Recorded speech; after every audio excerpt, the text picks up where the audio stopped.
নারী হওয়াতেই যেন একটা বড় একটা প্রবলেম হয়ে গেছে। এই বাংলাদেশ কখনো একটা সুস্থ স্বাভাবিক রাজনীতির প্ল্যাটফর্ম তৈরি করতে পারবে না। তারা আমাদের প্রতি একটা হেয় মন্তব্যকে কাজে লাগিয়ে একটা সিঁড়ি এক ধাপ আগাতে চায়। এগিয়ে আসছে ত্রয়োদশ জাতীয় সংসদ নির্বাচনী প্রচারণায় ব্যস্ত সবগুলো রাজনৈতিক দল এবং সেই প্রচারণায় বিভিন্ন জনসভায় বিভিন্ন রাজনৈতিক বক্তব্যে বারবার টার্গেট করা হয়েছে বিভিন্ন শিক্ষার্থীদেরকে, বিশেষত নারী শিক্ষার্থীদেরকে। এবং রাজনৈতিক বক্তব্যে নারী শিক্ষার্থীদেরকে টার্গেট করার এই যে সংস্কৃতি, তা নিয়ে শিক্ষার্থীরা কি ভাবছেন তাই জানতে চাচ্ছি আজকে। ডাকসুকে নিয়ে দেওয়া জামায়াত ইসলামীর নেতা শামীম আহসানের বক্তব্যের জেরে শিক্ষার্থীদের মাঝে তৈরি হয়েছে তীব্র ক্ষোভ।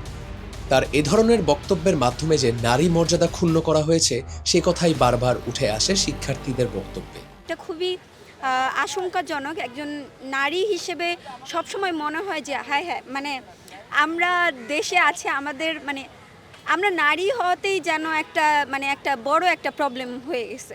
তারা ডাকসুকে পুঁজি করে, এমনকি ডাকসুকে অতি রঞ্জিতভাবে প্রশংসা করতে গিয়ে ঢালাওভাবে পুরো নারী শিক্ষার্থীদেরকে স্লাট শেম করা হয়েছে। সেটার বিপরীতে মূলত ডাকসু নিজে কোনো বিবৃতি দেয়নি, কিংবা তাদের মাদার পার্টির কথা কোনোভাবেই কুসুম কুসুম আন্দোলন করেছে আর কি। যেই দল আমার কথা বলবে না সেই দলকে তো আমি কোনো সময় ক্ষমতায় দেখতে চাই না। এটা অত্যন্ত দুঃখজনক ব্যাপার। আমরা রিসেন্টলি দেখলাম যে আমাদের যে কোনো একটা দলের রাজনৈতিক নেতা আমাদের ঢাকা ইউনিভার্সিটির বোনদের উদ্দেশ্য করে খুব বিচ্ছিরি একটা মন্তব্য করেছেন, যেটা খুবই নিন্দনীয়। দেশের মেধাবী শিক্ষার্থীরা এই বিশ্ববিদ্যালয়গুলোতে পড়ে, তো এই মেধাবীদের টার্গেট করে যদি কেউ এরকম নিন্দনীয় বক্তব্য দেয়, এটা খুবই নিন্দাজনক। এবং আমাদের উচিত যে সব বিশ্ববিদ্যালয়ের ছাত্র এবং আমাদের যারা সুশীল সমাজ আছে এরা মিলে এইসব ব্যক্তিবর্গকে বর্জন করা। শামীম আহসানের এই বক্তব্যের তীব্র নিন্দা জানিয়েছেন ডাকসুর কার্যনির্বাহী সদস্য হেমা চাকমা এবং সাহিত্য বিষয়ক সম্পাদক মোসাদ্দেক আলী।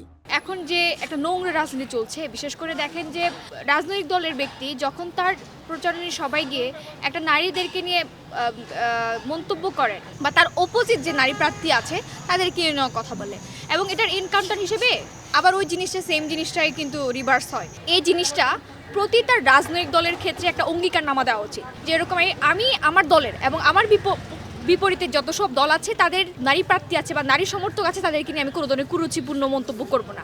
তো এই প্রমিসটা যদি আমরা দিতে পারি বা রাজনৈতিক দলগুলো যদি দিতে পারে, আমার কাছে মনে হয় যে এই কালচারটা আমরা চেঞ্জ করতে পারবো। আদারওয়াইজ নারীদের জন্য এই বাংলাদেশ কখনো একটা সুস্থ স্বাভাবিক রাজনীতির প্ল্যাটফর্ম তৈরি করতে পারবে না।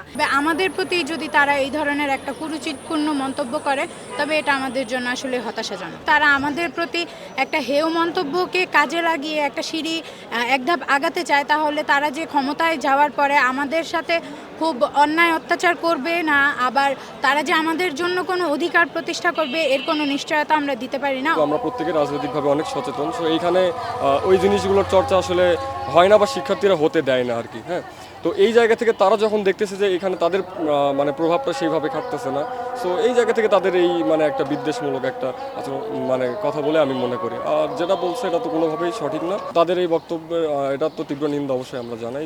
যদিও এই বক্তব্যের জন্য শামীম আহসান ক্ষমা প্রার্থনা করেছেন, তবে সমালোচকরা বলছেন এ ধরনের মন্তব্য শুধু মুখ ফসকে বের হয়ে যাওয়া কোনো মন্তব্য নয়, বরং নারীদেরকে একটি রাজনৈতিক দল কিভাবে দেখছে তারই প্রতিফলন উঠে এসেছে শামীম আহসানের বক্তব্যের মাধ্যমে।